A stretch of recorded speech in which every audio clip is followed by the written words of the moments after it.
тозак апарат, башка жака эч жака апарбайт. Унутпагыла ошону. Эгерде ушундай жакшы жыйындарга апарып атса, ошо бейишке апарат. А эгерде жанагындай эле башка, жанакыл карта оюнга, түнкү клубтарга, дагы бир башка нерселерге апарып аткан болсо, андан только тозак апарат. Унутпаш керек. Дос эки жерге апарат. Достун досу бар экен. Негизи пайгамбар саллаллаху алейхи вассалам Абу Бакыр пайгамбарыбызды көрбөй калса сагынып турган экен да. Ошону айтат да, досторуңарды сагынып тургула деп айтат да. Сагынып тургула.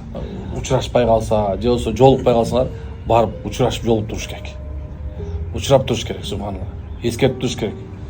Акыбалын сурап, иманын сурап туруш керек. Чөгүп турса көтөрүш керек, субханалла. Сүйүнүп турса чогуу сүйүнүш керек. Ушул да.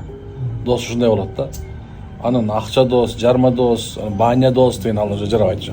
Ал бир күндүктөр да. 1000 күндүк куда болуш керек деп коет го. Жогоруда 1000 жылдык дос болуш керек, субханалла.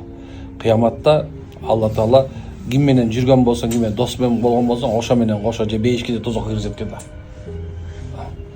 Жаман досторуңар бар да араңарда, жок болбойт а дос. Бирок силердин жакшылыгыңар менен оңолуп кетет да. Силердин кылган жакшылыгыңар менен, кылып аткан жакшы жүрүшүңөр менен оңолуп кетет досторчу. Ушундай. Ошон дос, машалла, ахиреттик дос болуш керек. Бул дүйнөнүн эмес, ахиреттик дос болуш керек. Эгерде телефон чалып 100 сом берип турса, 1000 сом мейли, ладно, 10.000 сом берип турчу дос десе, мындай чалса, жок акча болбойт да дос десе, сен ушундайсың да, мен сага канчадан бери жакшылык кылдым, мынча жакшылык кылсам, сен мага жакшылык кылбайсың десе эле болду, ал дос эмес ошо. Мурункусын эстетип бир жакшылык кылган нерсесин айтса эле, ал уже дос болбойт.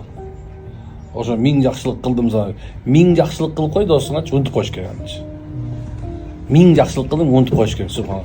Андан жакшылык болбой аткан болсо да, сен 1000 жакшылык кыла беришиң керек.